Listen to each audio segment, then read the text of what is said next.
My daughter called me 2 weeks before her wedding.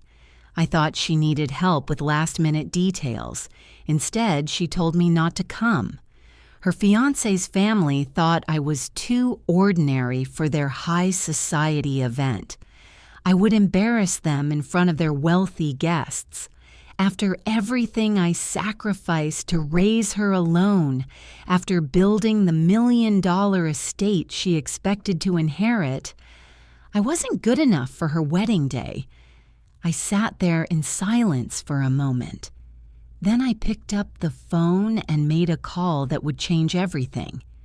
Before the story begins, subscribe and tell me where you're watching from. My name is Sharon, I'm 66 years old, and I'm about to tell you about the phone call that taught me the difference between being a mother and being a doormat. I raised Lauren alone. Her father, my husband Robert, died when she was 4 years old. Brain aneurysm. Sudden. Devastating. One morning, he was making breakfast, laughing at something on the radio, and by noon he was gone. I was 32. Widow with a 4-year-old daughter and a mortgage I could barely afford even with 2 incomes. Robert had been an architect. Good salary. We'd been comfortable. Not wealthy, but stable. After he died, that stability evaporated. I had a college degree in accounting but hadn't worked in 5 years. Stayed home with Lauren while Robert built his career. Getting back into the workforce was brutal. Entry-level positions, lower pay than I'd made before, starting over from scratch. But I did it. Got a job at a mid-sized accounting firm. Worked my way up. CPA certification, senior accountant, eventually accounting manager. It took years, long years of proving myself while also being a single mother. I missed school events because I was working, missed bedtime stories because I was studying for my CPA exam, missed moments I can never get back because I was building a career that would support us. But we made it work, Lauren and I. We were a team. Or so I thought. Lauren was a good kid, smart, driven. She got good grades without me having to push, made friends easily. Teachers loved her. She was the kind of child who made single parenthood feel manageable. I gave her everything I could. Dance lessons when she wanted them, piano lessons when she asked, nice clothes for school, a car when she turned 16, nothing fancy but reliable. I saved for her college fund starting the year Robert died. Every month, no matter how tight things were, money went into that account. $200 here, $500 there, whatever I could manage. By the time Lauren graduated high school, I had $80,000 saved. Not enough for 4 years at a private school, but enough for a good state university with some left over. Lauren got accepted to several schools. She chose the state university 2 hours away. Business major. She wanted to work in marketing, she said. Build brands. Make things people wanted. I was proud. My daughter was going to have opportunities I'd fought for. She'd have a degree, a career, a future built on a foundation I'd laid brick by brick. College went well. Lauren thrived, made friends, joined a sorority, got internships. She called home regularly those first 2 years, told me about her classes, her friends, her life. Mom, I got an internship at a marketing firm for the summer. That's wonderful, honey. Paid? Yeah, $15 an hour. Not much, but it's experience. Experience is valuable. I'm proud of you. Junior year, the calls became less frequent. Once a week became every 2 weeks, then monthly, then only when she needed something. Mom, there's a study abroad opportunity in London for next semester. It's expensive, but it would look amazing on my resume.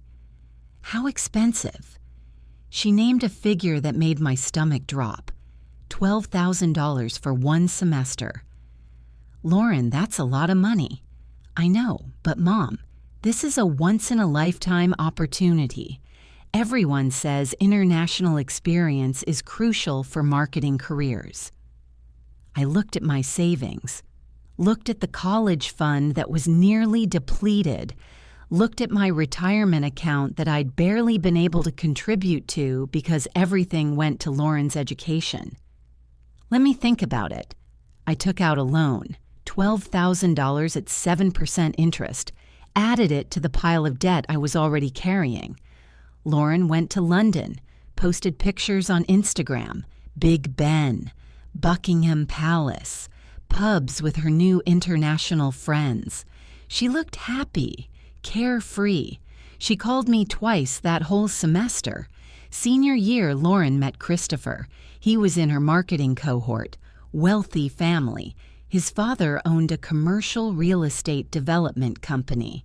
His mother was on the boards of multiple charities and foundations. Old money.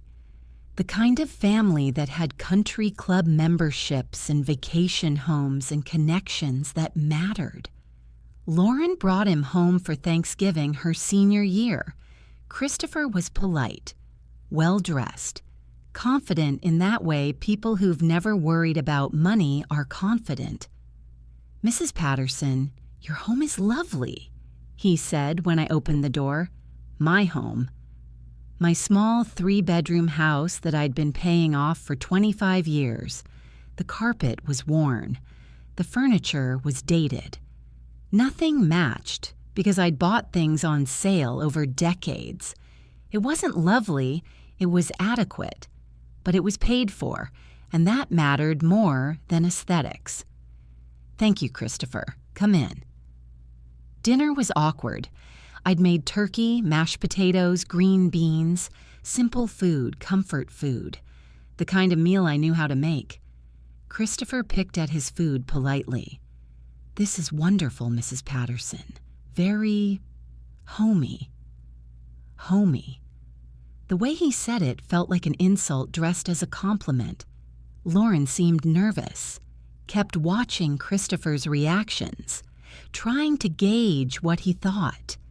After dinner, while Lauren was showing Christopher around the neighborhood, though there wasn't much to show, I cleaned up and wondered why I felt like I'd been judged and found, wanting in my own home.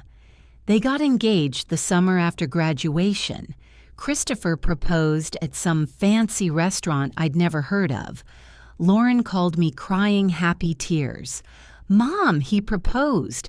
We're getting married." "That's wonderful, honey. Congratulations.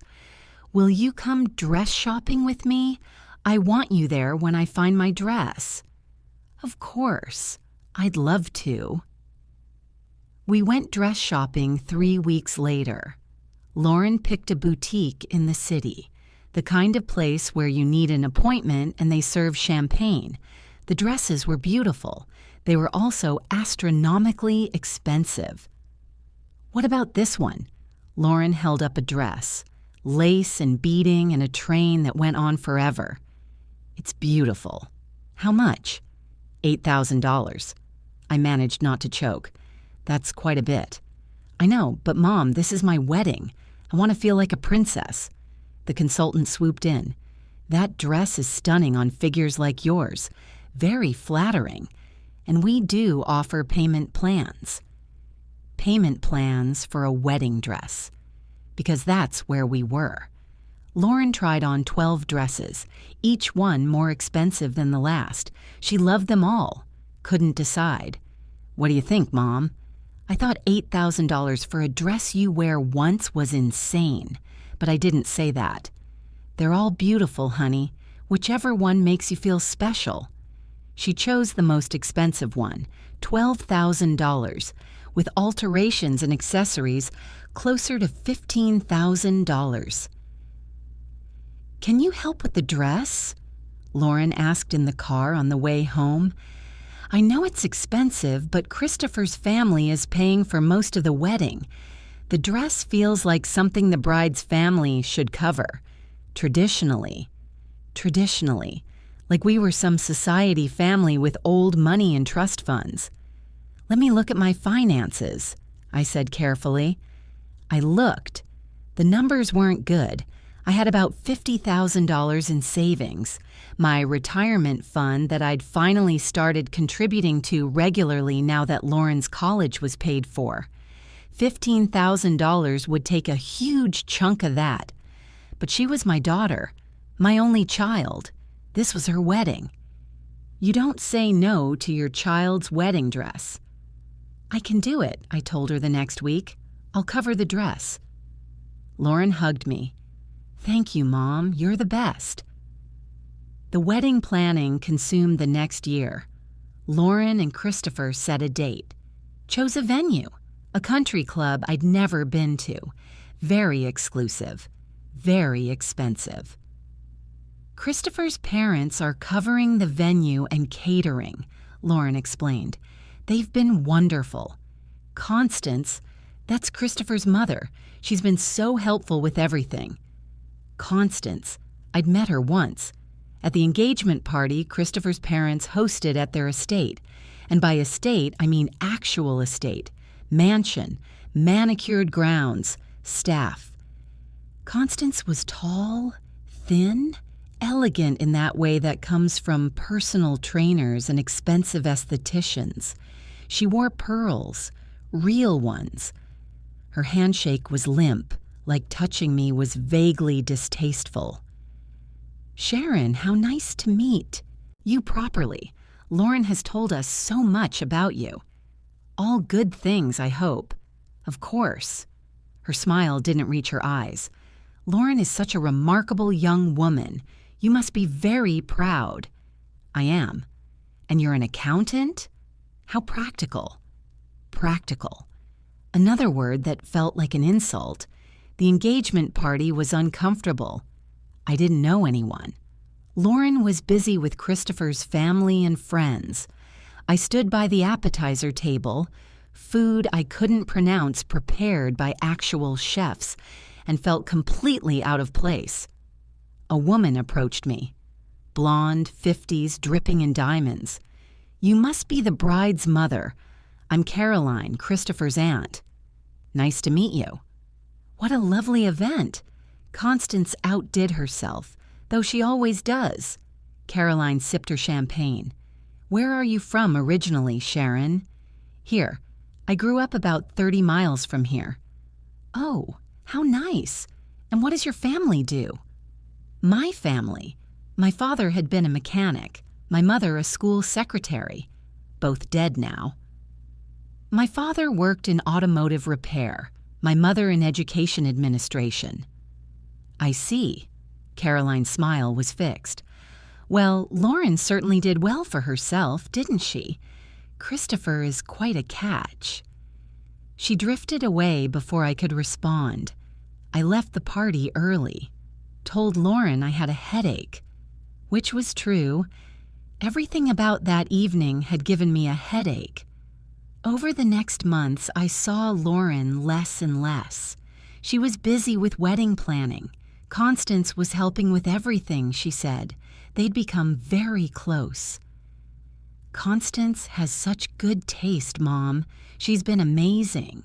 She knows all the best vendors, the best florists, everything. That's nice that she's helping. She really has been. She's like a second mother. A second mother. The words stung more than they should have. I tried to be involved, asked about the planning, offered to help. Oh, Constance and I have it under control. Don't worry. Don't worry. Code for we don't need you. 4 months before the wedding, Lauren called about the guest list. How many people are you inviting from your side, Mom? I don't know. I haven't made a list yet. Some cousins, maybe. A few friends from work, not many. Maybe 15 people? Okay. Christopher's family has about 200 guests. 200? Yeah, they have a big family, plus business associates Dad needs to invite. It's complicated. Dad. She called Christopher's father Dad now. I can keep my list small, I offered. I don't need to invite many people. Thanks, Mom, that helps. The venue has a capacity limit and we're already pushing it. I made my list. 12 people, mostly family. 2 friends from work who'd known Lauren since she was born. I sent it to Lauren. She called 2 days later. Mom, about your list. Would you mind cutting it down a bit more? We're really tight on space. How many do you need me to cut? Maybe down to 6. I know it's a lot to ask, but Christopher's family has some important business connections they need to invite. Business connections were more important than my family. Got it. Sure, Lauren. I'll revise the list. I cut it to 6.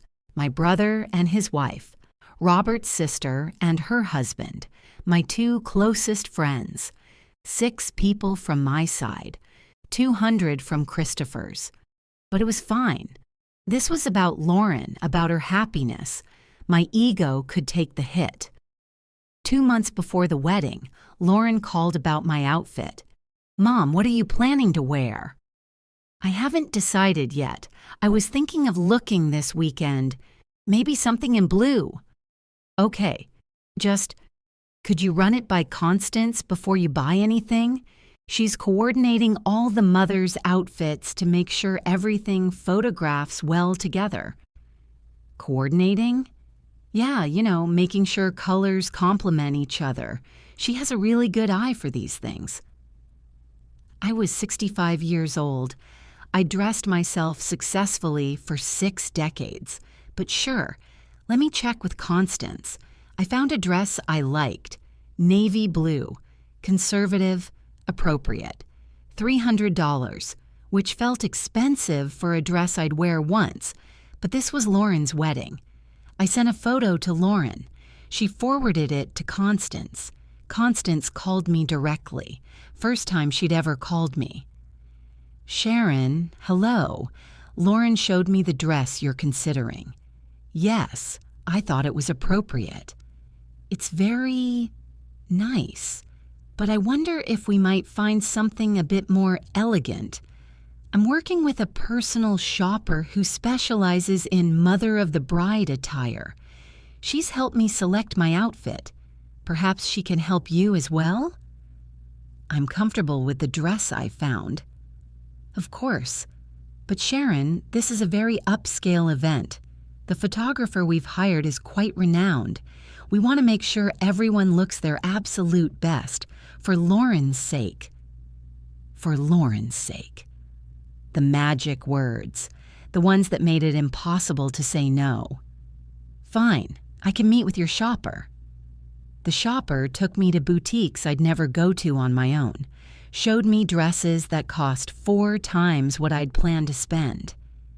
This is really not in my budget, I told her after the 3rd dress.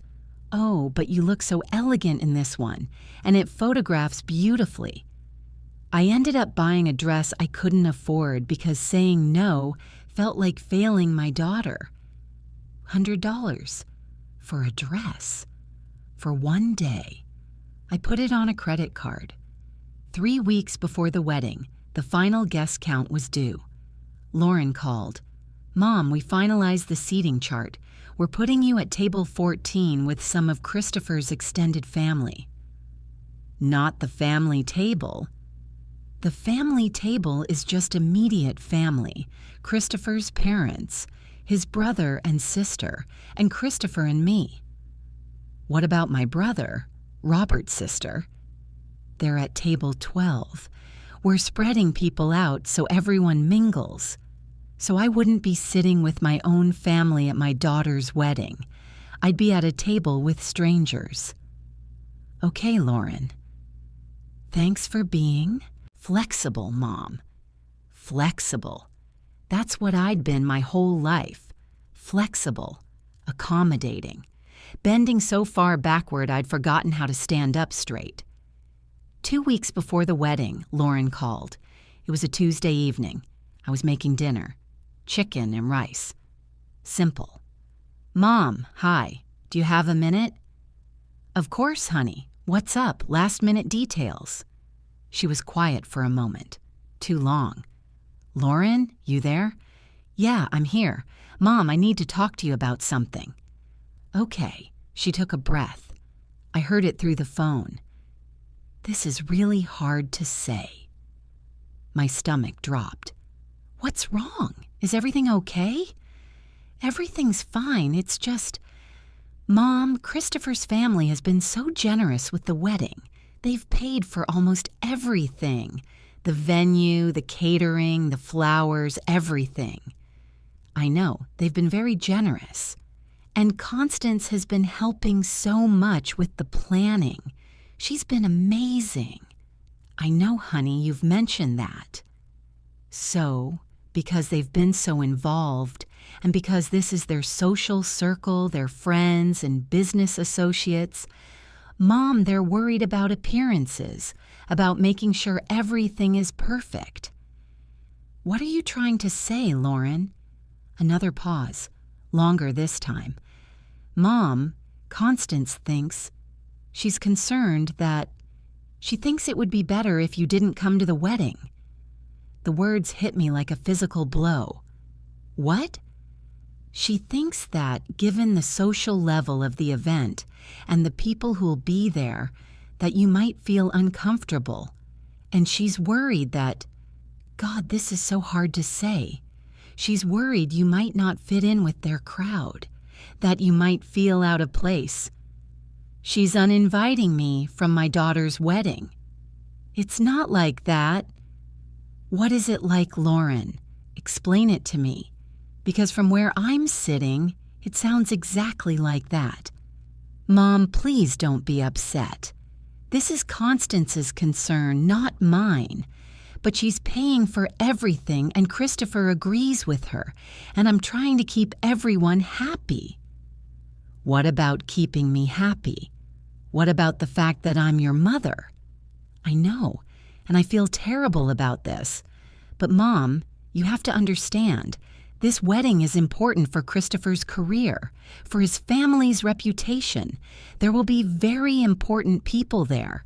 Senators, business executives, people who matter. People who matter, and I didn't. And I would embarrass you in front of these important people. That's not what I'm saying. Then what are you saying?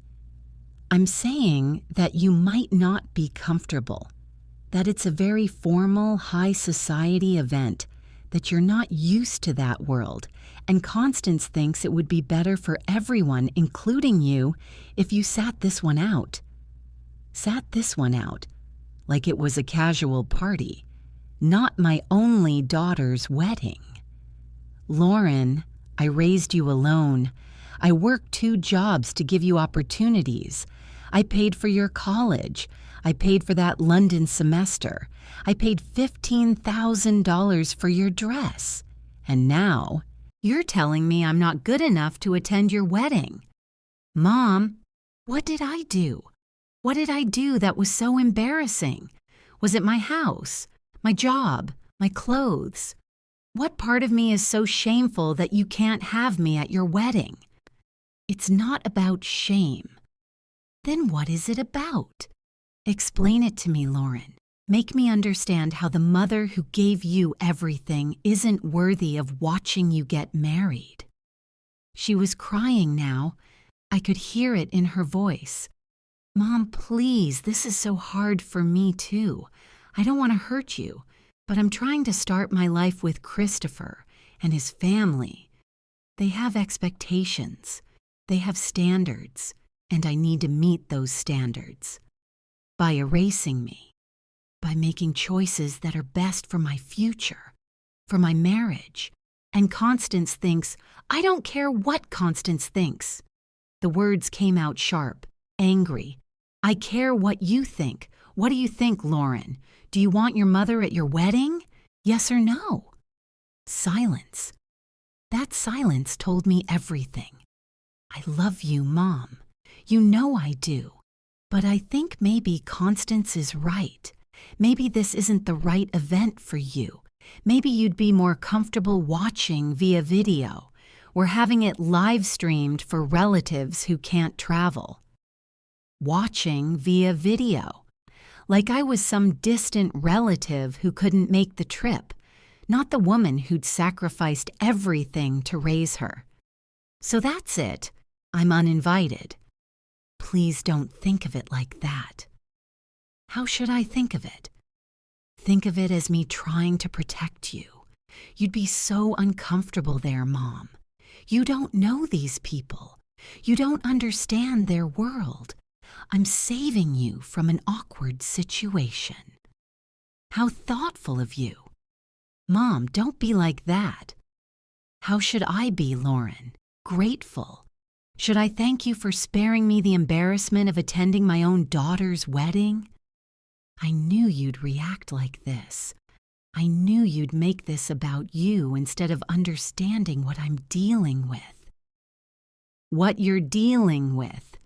You're dealing with a controlling future mother-in-law and a fiancé who apparently agrees that your mother is an embarrassment. And instead of standing up for me, you're going along with it. Christopher's family is my family now. I have to think about them. And I'm not your family anymore? That's not what I meant. That's exactly what you meant. I hung up, couldn't listen anymore, couldn't hear my daughter explain why I wasn't good enough, why the woman who raised her alone, who worked herself into exhaustion to give her opportunities, wasn't worthy of attending her wedding. I sat at my kitchen table. The chicken and rice was burning on the stove. I didn't care. My daughter had uninvited me from her wedding because I was too ordinary, too common, too embarrassing for her new high society life. Everything I'd sacrificed, everything I'd given, it didn't matter. I wasn't good enough for Lauren's new world. I sat there for a long time, crying, then past crying into a kind of numb clarity. And then I made a decision. If Lauren could uninvite me from her wedding, I could uninvite her from something too. I picked up my phone, called my attorney, Thomas Mitchell. He'd handled my will years ago when I'd finally saved enough to make having a will worthwhile. Thomas, it's Sharon Patterson. I need to make some changes to my will. How soon can I come in? I have an opening tomorrow at 10. Would that work? Perfect. I hung up. Then I called my financial advisor, Margaret Liu. Margaret, I need a full accounting of my assets, everything. Can you prepare that for me? Of course. Is everything all right? Everything's fine. I just need to know exactly what I'm worth. The numbers came back the next morning, email with spreadsheets and summaries. My house paid off, current market value approximately $420,000. My retirement accounts $385,000. My savings $48,000. Life insurance $200,000 policy. Total just over $1 million. I'd built $1 million estate from nothing. Single mother, no help. Just decades of hard work and careful saving, and every penny of it was set to go to Lauren in my will. Not anymore. I walked into Thomas's office at 10 a.m. sharp. Sharon, good to see you. What changes are we making today? I'm removing my daughter from my will entirely. I want to set up a trust that will donate everything to charity when I die. Thomas's eyebrows rose. That's a significant change. May I ask what prompted this? My daughter uninvited me from her wedding, told me I'm too ordinary for her new high society life. If I'm too ordinary to attend her wedding, then I'm too ordinary to leave her $1 million. Thomas nodded slowly. I understand. Before we proceed, I have to ask, are you making this decision from a place of emotion or clarity? Both, and I'm comfortable with that. All right. Let's talk about how you'd like to structure this. We spent 2 hours going through every detail, setting up the charitable trust, designating organizations, making sure everything was legally airtight so Lauren couldn't contest it. "One more thing," I said as we finished. "I want a letter included with the will, an explanation. Can we do that?" "Absolutely. Many people include letters of explanation." I wrote it there in his office. Didn't overthink it. Just wrote what I felt. The letter was short, 3 paragraphs. I told Lauren I loved her, that I'd always love her, that nothing would change that. But I also told her that love goes both ways, that relationships require mutual respect, and that uninviting me from her wedding, the most important day of her life, showed me exactly how much she respected me.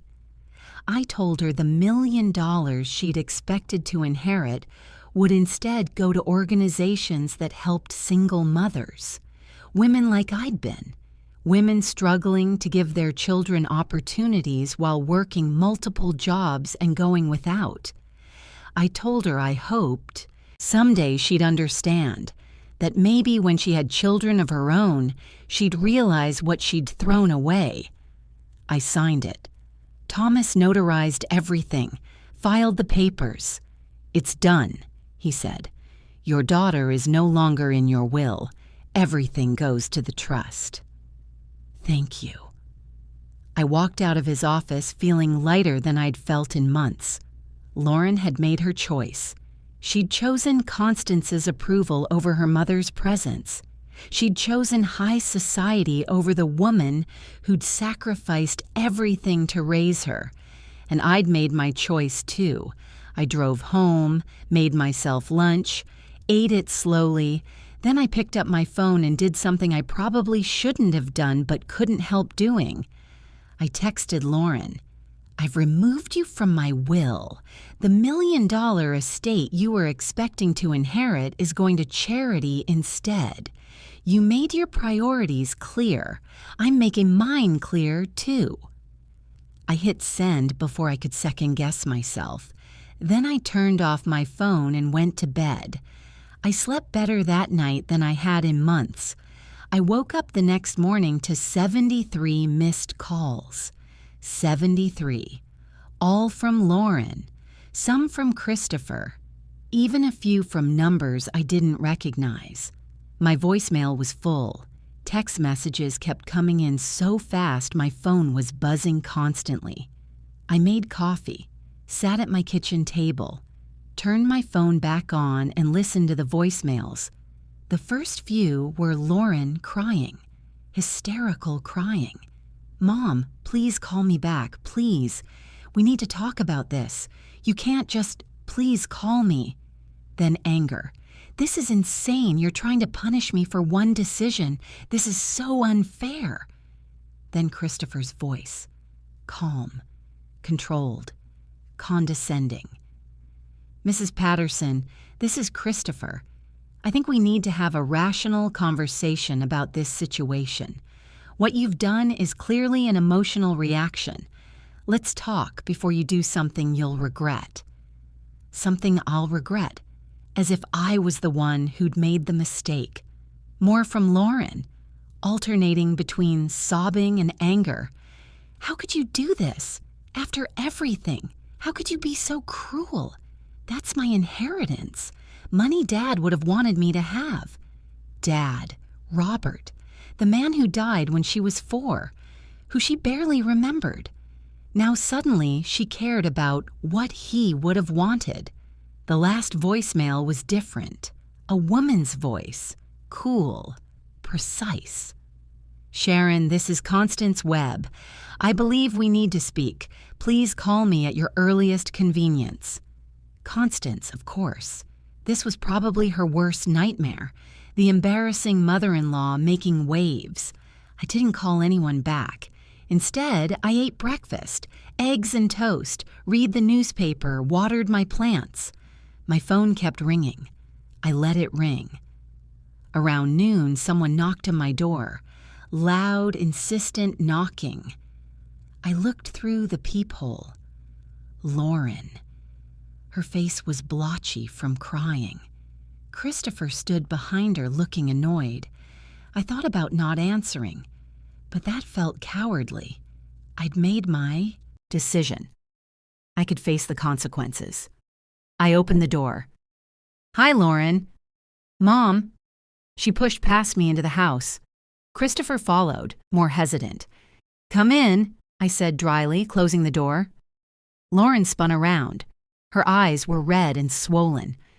"How could you do this? How could you cut me out of your will like that?" "The same way you cut me out of your wedding. Easily. That's not the same thing, isn't it? You decided I wasn't important enough for your wedding. I decided you weren't entitled to my money. Seems pretty equivalent to me." "Your wedding invitation and my inheritance are not comparable, Mom." "Why not? Both are things you assumed you'd get. Both are things I have control over.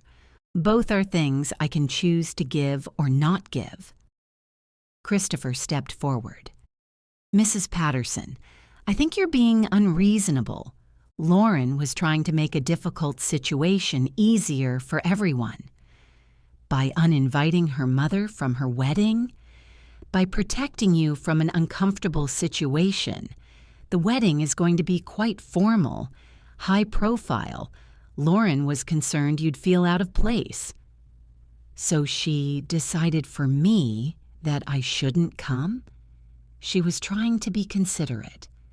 No, she was being a coward, and you," I looked at Christopher directly, "you supported this decision. You agreed with your mother that I'm too ordinary for your family." Christopher's jaw tightened. "I didn't say that. You didn't have to. Your silence said it for you." Lauren collapsed onto my couch, crying. "Mom, please, I'm sorry. I'm so sorry. I made a mistake.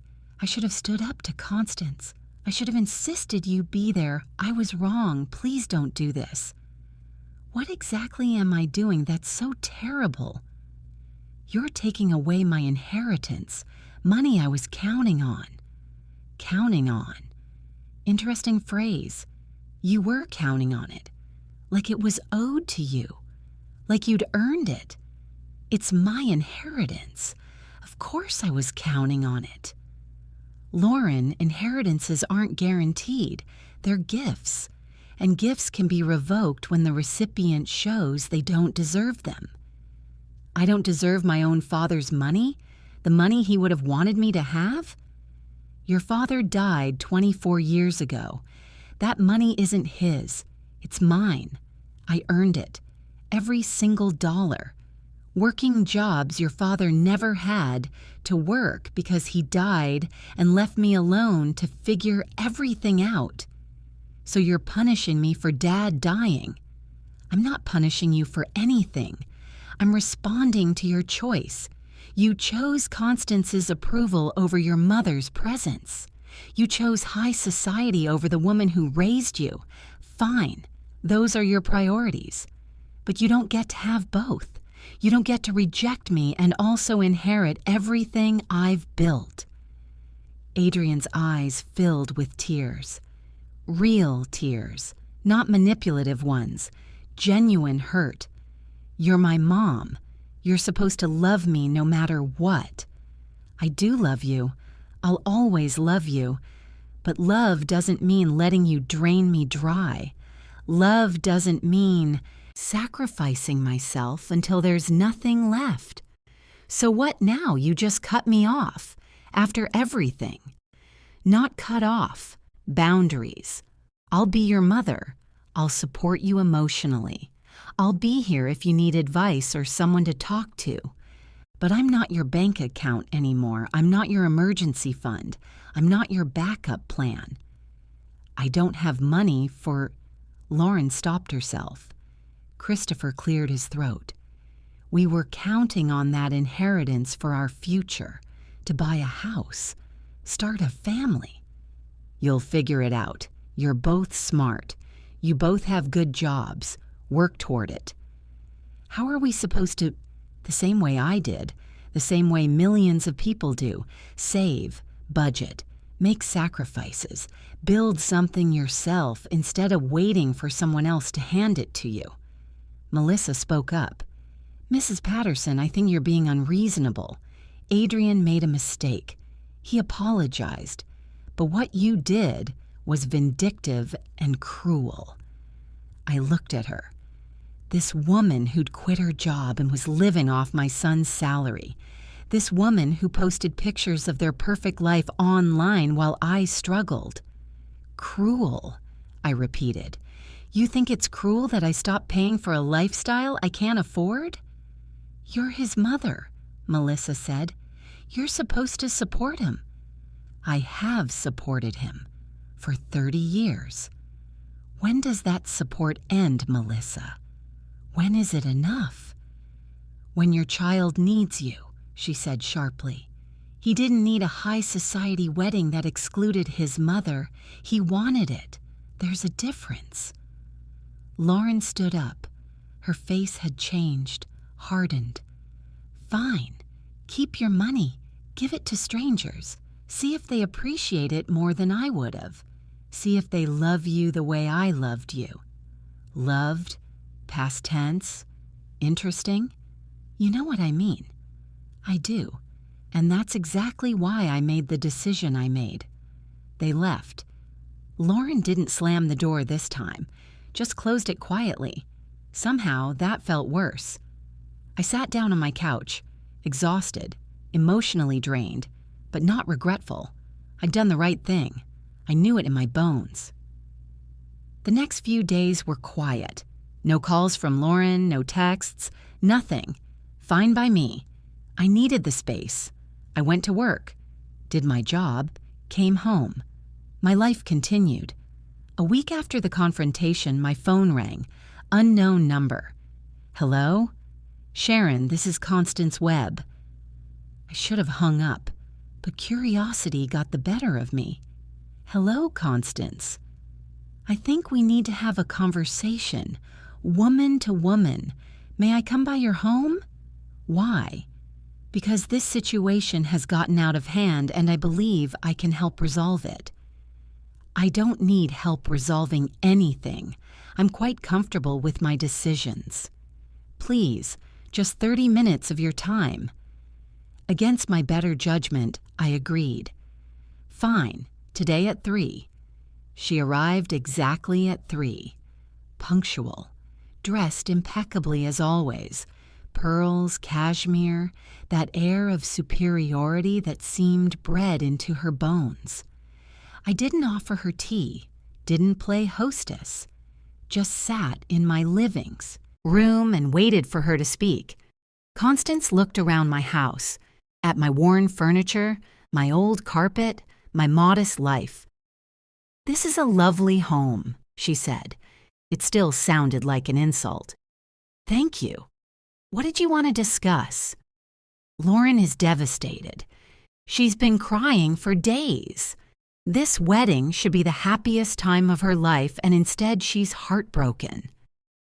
She should have thought of that before uninviting her mother. That was my suggestion, not hers. And she agreed to it. That's the problem. Constance sat forward. Sharon, I'm going to be honest with you. I suggested you not attend because I thought it would be better for everyone. Our social circle can be judgmental, unforgiving. I didn't want you to feel uncomfortable. I didn't want Lauren to be fielding questions about why her mother was so different from our world. So you were protecting me? How thoughtful. I was protecting Lauren. And yes, I was protecting you too, whether you believe it or not. I don't believe it. I think you were protecting your image, your reputation. You didn't want the mother who works for a living standing next to the mothers who lunch at country clubs. Constance's jaw tightened. That's a very cynical interpretation. Is it wrong? She didn't answer.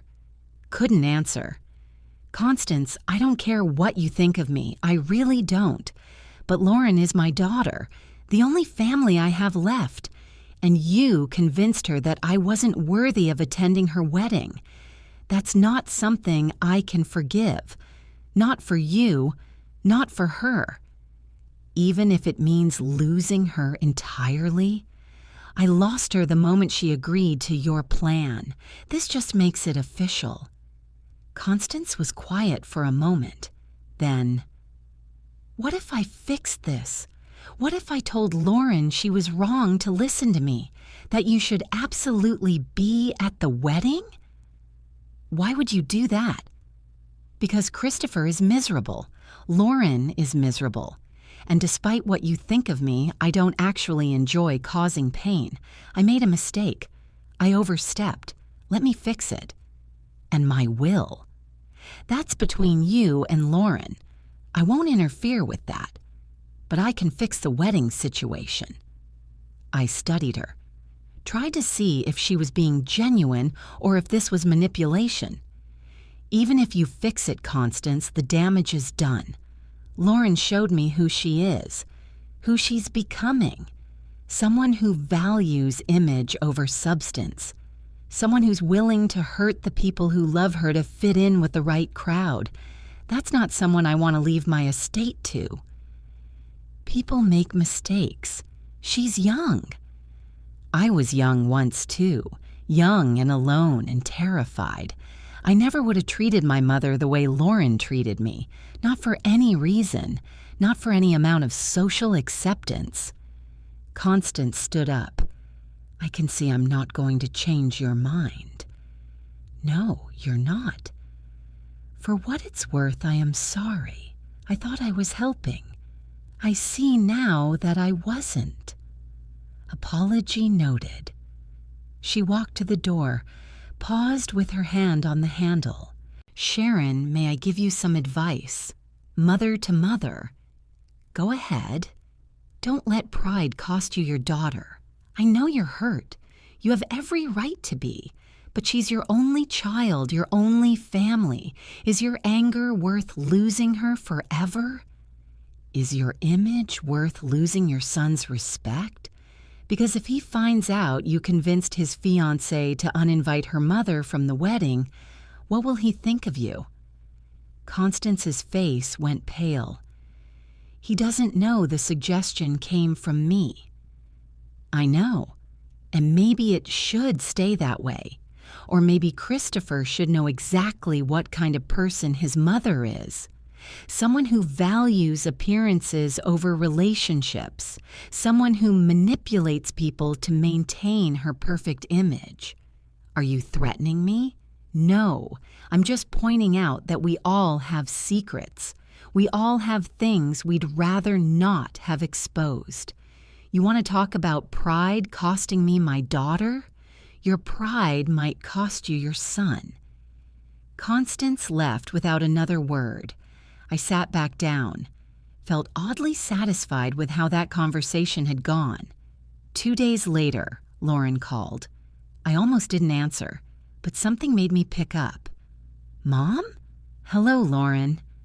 Constance told me what you said about her being the one who suggested you not come to the wedding. She did. Yeah, I didn't know. I mean, I knew she brought it up, but I thought she was just suggesting. I didn't realize she pushed for it, that she convinced Christopher it was the right thing to do. And does that change anything? I don't know. Maybe. I'm realizing a lot of things.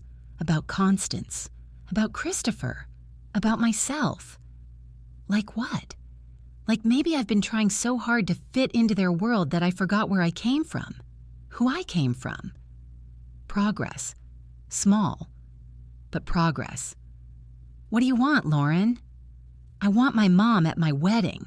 I really do. Not because of the money, not because of anything except that you're my mom and you should be there. Even if it makes Constance uncomfortable? Yes, even then. And Christopher. I talked to him, really talked to him, about his mother, about her influence, about how we're starting our marriage. He agrees that you should be there. that we were wrong to let his mother make that decision for us. That's very mature of both of you. Mom, I'm sorry. I'm so sorry. I was wrong. I hurt you. I let Constance's opinions matter more than your feelings. I can't take it back, but I want to do better. And the will? Silence. I understand why you did it, Lauren finally said. I was acting like your money was mine, like I was entitled to it. I wasn't. It's your money. You should do whatever you want with it. Even give it to charity? Even that. If that's what you want, I don't have a right to it. I never did. More progress, real progress. Lauren, let me ask you something. If I keep the will the way it is now, if you know you're not getting any inheritance, would you still want me at your wedding? Yes. You didn't hesitate. Because it's the truth. I want you there, Mom. Not your money. You. I believed her. Or wanted to believe her. Sometimes that's close enough. Okay, I'll come to the wedding. Lauren burst into tears. Thank you. Thank you so much. Mom, I promise you won't regret this. I might, but I'm willing to risk it. We talked for an hour about the wedding, about Christopher, about her realization that Constance's world wasn't as perfect as it looked from the outside. She's exhausting, Lauren admitted. Everything has to be perfect. Everything has to look right. I've been trying so hard to meet her standards that I forgot they're not my standards. They're hers. That's a hard lesson to learn. I'm still learning it. We hung up. I sat there feeling cautiously optimistic. Maybe we could fix this. Maybe. The wedding was 3 days away. I got a call from the country club. Mrs. Patterson, this is Elena from Russo Country Club. I'm calling about your seating assignment. We're moving you to the family table, next to the bride. Is that acceptable? Next to the bride. My daughter. Where I should have been all along. That's acceptable. Thank you. Saturday came. I wore the expensive dress, did my hair, my makeup, looked at myself in the mirror. I looked good, elegant even. But more importantly, I looked like myself. I drove to the country club. The venue was stunning. White flowers everywhere, chandeliers, string quartet, everything perfect. I found my seat at the family table. My name card was there in elegant calligraphy. Sharon Patterson, mother of the bride. Lauren found me before the ceremony. She looked beautiful in her dress, radiant. Mom, you came. Of course I came. She hugged me tight. Thank you for giving me another chance, for being here. The ceremony was beautiful. I cried during the vows, proud tears. At the reception, the DJ called for the mother of the bride to make a toast. I hadn't prepared anything. I stood up, microphone in hand, looked at my daughter. Lauren, when you were born, your father and I promised we'd give you the best life we could. When he died, I made that promise alone, and I kept it. Not perfectly, but I kept it. You've grown into an amazing woman. I'm proud of the person you've become. Even when we disagree, even when we hurt each other, I'm always proud of you. And I hope you know that no matter what happens, you're my daughter, and I love you, always. People applauded. Lauren was crying. She came over and hugged me. I love you too, Mom. The evening was pleasant. People talked to me, asked about my work, treated me like I belonged. As the night wound down, I found myself outside on the terrace. Constance appeared beside me. She looks happy, Constance said. She does. I was wrong about you, about asking her to exclude you. It was cruel. Yes, it was. I'm not used to apologizing, but I am sorry. Apology. Accepted. Are you going to change your will back? I don't know. Maybe, maybe not. That's my decision to make. Fair enough. 6 months after the wedding, I met with my attorney again. I want to revise my will. Back to leaving everything to Lauren? Not everything. Half. The other half stays with the charitable trust. That seems fair. Lauren's been different since the wedding, more thoughtful, more considerate. She calls regularly, visits. We're rebuilding our relationship. I think she's earned being back in my will, partially. We drew up the new will, split my estate. Half to Lauren, half to charity. It felt right, fair. I called Lauren. I changed my will. You're back in it, partially. Silence. Mom, you didn't have to. I know, but I wanted to. You've been working on yourself, on us. You've earned it. How much? Half. The other half is still going to charity. That's more than fair. Mom, thank you for giving me another chance. That's what mothers do. We don't give up. It's been 2 years since the wedding. My relationship with Lauren isn't perfect. It probably never will be, but it's honest, real, built on mutual respect. Lauren visits monthly, calls weekly. She's pregnant now, due in 4 months. She asked me to be in the delivery room. I want you there, Mom. I want my daughter to meet her grandmother immediately. I'd love that. And Mom, I'm naming her Sharon, after you. I cried when she told me. My granddaughter will be named Sharon, a reminder, a legacy. I learned something important through all of this.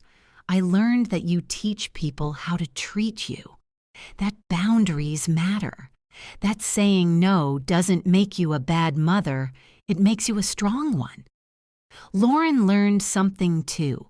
She learned that people aren't disposable, that relationships require work and respect. We both grew up. Just took us longer than it should have. People ask me if I regret how I handled everything. And honestly, no. If I hadn't taken a stand, we'd still be in that toxic pattern. Her taking, me giving, both pretending it was healthy. Sometimes love means letting people fall, even when you want to catch them, even when it hurts, because real love isn't about sacrifice. It's about respect, about showing up for each other. And that's what we have now. Finally. My daughter learned that actions have consequences, that hurting people costs something, and I learned that it's okay to demand respect, to set boundaries, to protect myself even when it means protecting myself from my own child. We're not perfect, but we're real and honest and building something that can actually last. That's all any mother really wants, to matter, to be seen, to be valued. And now I am. What would you do if this happened to you? Tell me in the comments. I always read them. And don't forget to like and subscribe for more true life stories like mine.